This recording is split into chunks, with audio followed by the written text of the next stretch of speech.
کشمیر میں شکست کھا کر بھارت نے سارے اخلاقی ضابطوں سے بے نیاز ہو کر 6 ستمبر سن 65 کی صبح کو اچانک پاکستان پر حملہ کر دیا.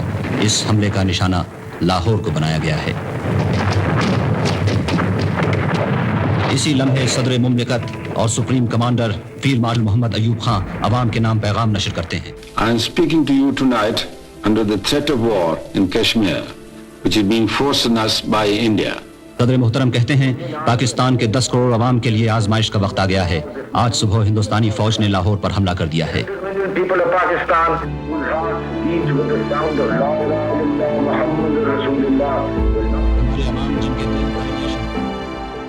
دنیا جانتی ہے کہ سن 1965 میں ہونے والی پاک بھارت جنگ میں دونوں ملکوں کا بھاری مالی اور جانی نقصان ہوا.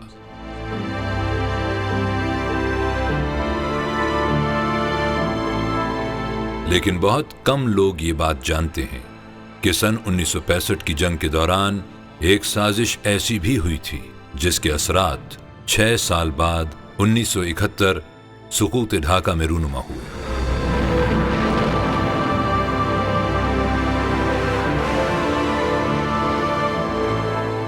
کہا جاتا ہے کہ 1965 میں جب پاک بھارت جنگ زوروں پہ تھی، ٹھیک اسی وقت مشرقی پاکستان کی سیاسی جماعت عوامی لیگ کے نئے سربراہ مجیب الرحمان اپنے ساتھیوں سمیت بھارتی حکام سے ملنے اگرتلہ گئے اور مشرقی پاکستان کو بنگلہ دیش بنانے کی خفیہ منصوبہ بندی کی گئی. اگرتلہ مشرقی پاکستان کی سرحد سے صرف 2 کلومیٹر دور بھارتی ریاست تری پورہ میں واقع ہے.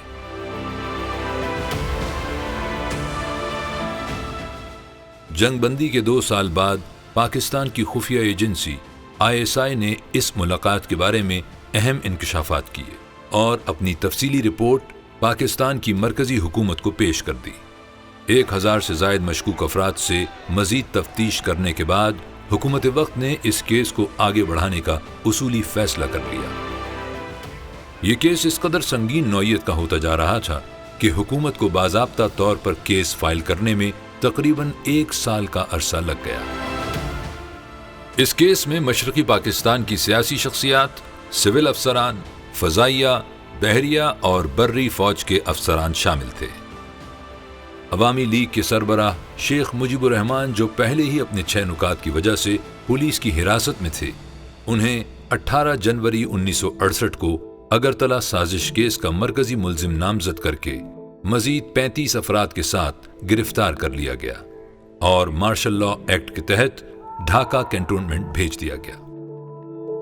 اگرتلہ کنسپیرسی ایک لحاظ سے بالکل درست الزام تھا، لیکن جس وقت یہ کیس کو فائل کیا گیا اور جس انداز میں اس کو پرسیو کیا گیا، جس وقت پرسیو کیا گیا، عام طور پر تاثر یہ بنا کہ یہ ایک نقلی کیس ہے جو مشرقی پاکستان کے عوام کی مقبولیت جو انہوں نے دی ہے لیڈرز کو، اسے ختم کرنے کے لیے ایک جعلی کیس بنایا گیا ہے. 19 جون 1968 اگرتلہ سازش کیس کی سماعت شروع ہوئی. ابھی 1 سال بھی نہیں گزرا تھا کہ 22 فروری 1969 اس وقت کے صدر ایوب خان نے اچانک بغیر کسی ٹھوس وضاحت کے اگرتلہ سازش کیس واپس لے لیا.